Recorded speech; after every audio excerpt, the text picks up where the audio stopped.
Hello, everyone. Good morning. This is Anja Sarfontaine, the founder of the Bounce Back Coach. And today I have the pleasure to interview Rackel Valadares. She's the director of cloud support services at OpenText in Sao Paulo in Brazil. Hello. Hello, Anja. So it's wonderful that you could join us this morning. And in the past, we had always resilience warriors that very often were not working in the corporate world anymore. You, however, are a very successful executive and a manager with a large team. I have a few questions for you, which are evolving around your time in the corporate world and what made you actually being a resilience warrior in that area. Do you mind sharing with our listeners how long you've been working for multinational companies? I have been working for multinational companies in the last 12 years. Okay. Yeah. And as we know, very often when working for a big firm, a lot of people are falling out within the first year even, you know. What makes somebody stick with a company year after year after year? Yeah, this is a very good question. I really think it depends on some variables. So, for instance, I think for very young people who are starting their career, there are some things who keep them in a company, which are different things from people who are like more experienced as I am today. So I think that when people are starting their career, they are still very moved by, they want to buy a car, they want to buy an apartment. So they are still very moved by the salary itself and benefits and these things. But I think just in the very beginning, because as we get more experienced and as we live what is really to be in the corporate world, some other things start to get more important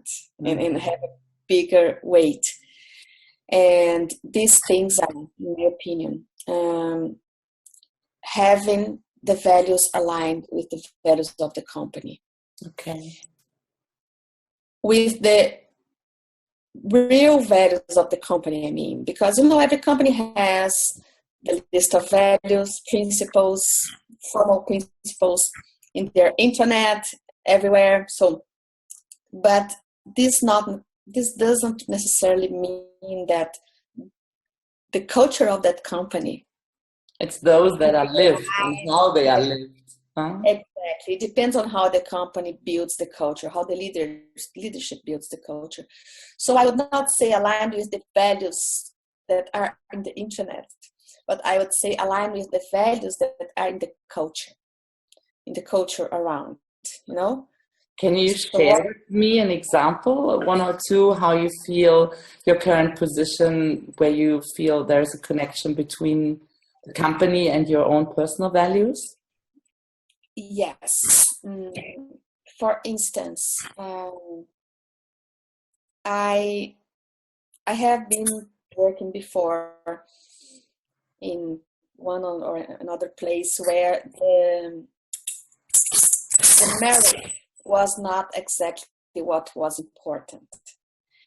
So it was more important if you have the right relationship with the right people, and if you say the right word in the right meeting, which is different from you can be yourself and say what you think and say what you think is necessary to contribute to the company and still be respected and be recognized by the merit that you have. So one thing that is very important to me is that the political forces are not stronger than the merit, Okay. of the employees. Yeah. So this is something very important. And although it seems obvious, it doesn't happen everywhere. It's not uncommon to see companies where the merit is not as important as some other things. Right. Yeah. To me, it also talks a lot about authenticity, of being able to show up as your true self, right? Exactly. Yeah. Exactly. We call it courageous authenticity. That is to have the courage to be authentic. Yes. Mm-hmm. Mm-hmm. So Raquel, what were your challenges or stress that you did face in your career? I mean, do you mind sharing a little bit about the not so glamorous moment, or what were? Yes, I have some of them. I would have some of them to share, but as we don't have a lot of time, I will choose those ones who marked me most. One difficulty that I have was in the past, when I had my second daughter. Okay. The company where I worked, there was an acquisition, and we were acquired by another company. That usually And culture change as well. yes, exactly. And what happened is that right when my daughter was born, it started the integration process. Okay. And when I came back from my maternity leave, everything was completely different. And the area where I worked didn't exist anymore. So, and they did this for me, like as I had been a very good employee in my past role, they told me that they would find some place for me, find some position or some role for me so that I didn't get unemployed with a baby, Mm-hmm. And they really found a role for me which had nothing to do with me at the time. Mm-hmm. Nothing. Like completely different, something that I had never done before. I got an area full of problems to resolve. I didn't know how to resolve them, so it was really a challenge, a big challenge. And these things may happen in the career of anyone. Yeah. Right? So we need to be ready to, and I'm happy to say that exactly this that happened brought me to where I am today. Like that I love, I do something today that I really love. And I got in this way because of that move, So it was so difficult. So difficult. It took me like 3 years to get used to it. Okay. All right. But it turned into, it was like a blessing in the end. So what you are doing right now is still very closely related to the job they were giving you after your maternity leave. Is that, or was that now? Yes. Okay. All right. Closely related. Yes, it's related. Right? It's like one, how can I say, one branch of the possibilities that we have in that area. Mm-hmm. But yes, it's closely related. Mm-hmm. And I found a new world that I didn't know. It took me a long time to get to this. But in the end, it was a blessing. So this is one thing. And another thing that I would like to mention is something that I face every day, which is the political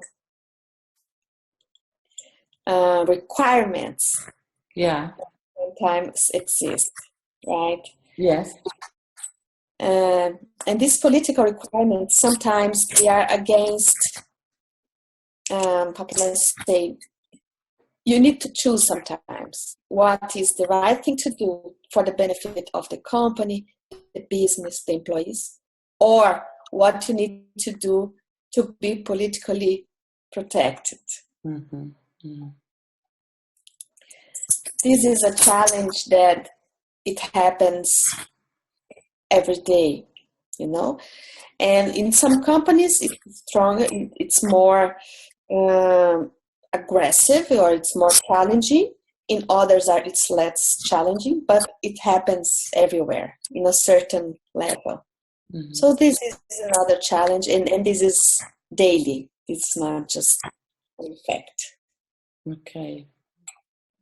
So the learnings that we draw out of from your two stories, I mean, if I just summarize for me what the learning is, then the first one, I can see how you would encourage people who've been given maybe a task that they are not familiar with, or that they feel in the beginning to be very troublesome, and maybe, like giving them a lot of uncertainty because they don't know how they're going to handle it, to nevertheless just to dive into it and give it a try, and grow, and be embracing this unknown area. Yes, and also I have something with me that I think it helps, which is, I think this helps me being resilient many times, is I want to do my best, no matter in what. So when I got that thing that I said the first time, I said, oh my God, I don't like this. I don't like this activity. Well, now that's what I have. And I have this principle. I will do it well done. And to do it well done, I need to go deep into it, to understand it.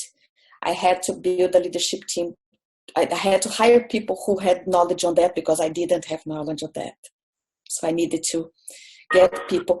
So all these were actions because I decided I will make it well done.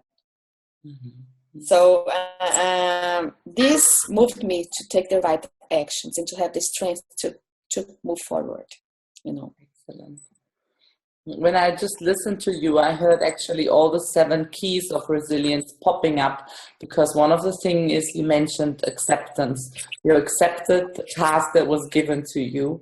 You applied your personal optimism, the optimism that this can actually have a positive turnout. And you recruited the allies, or the people you needed to have in place to make a good job. So you became resourceful through others as well.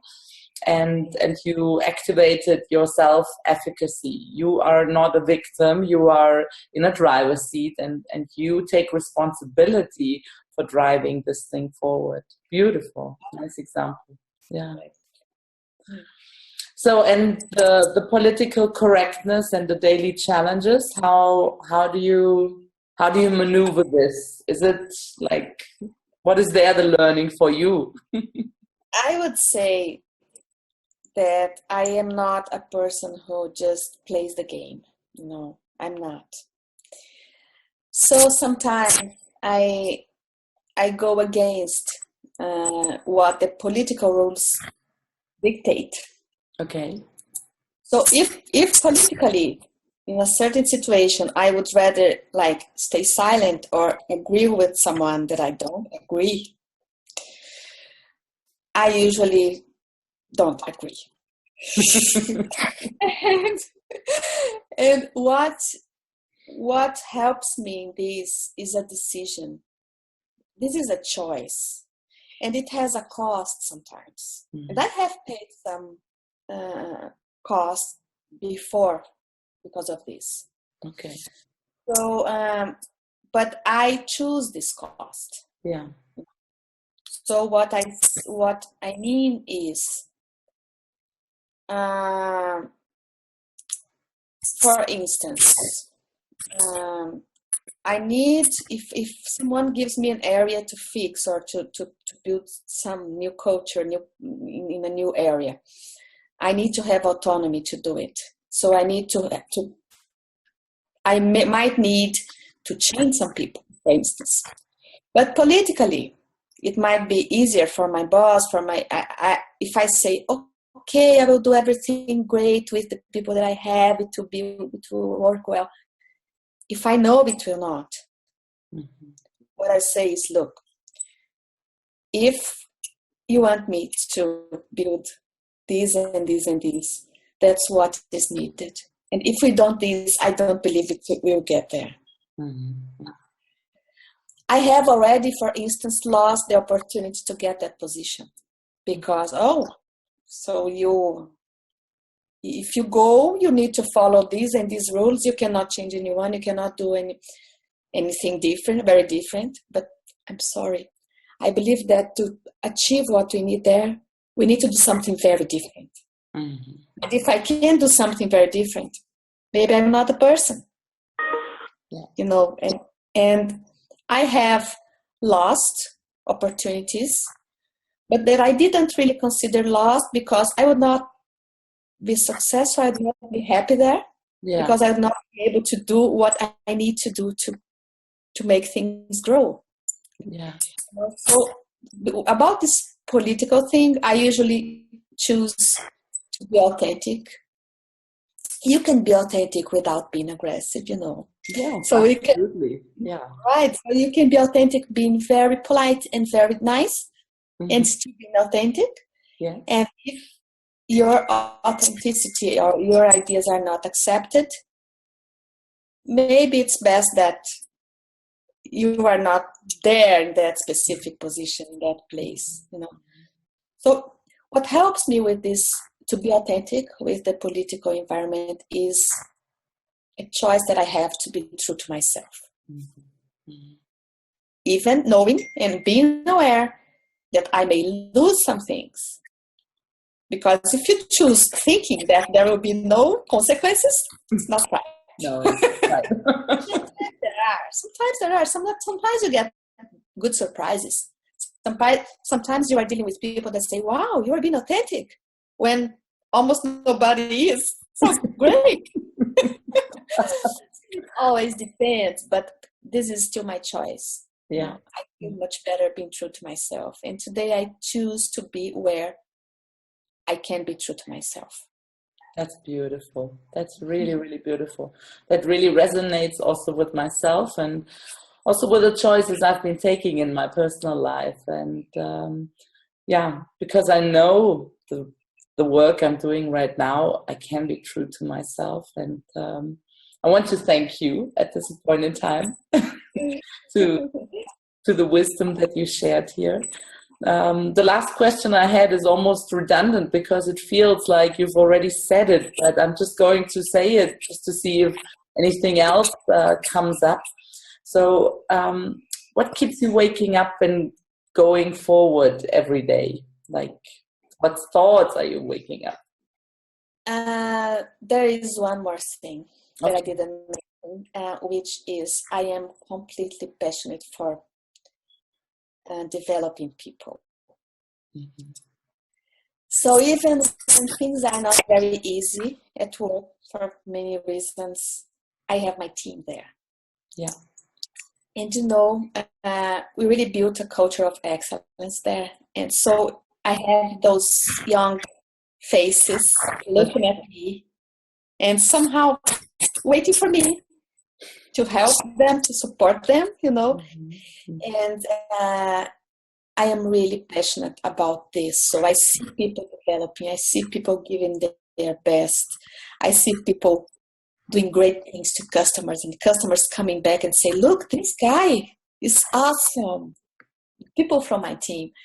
So I'm very proud of people that I have there that help my success, right? Yeah.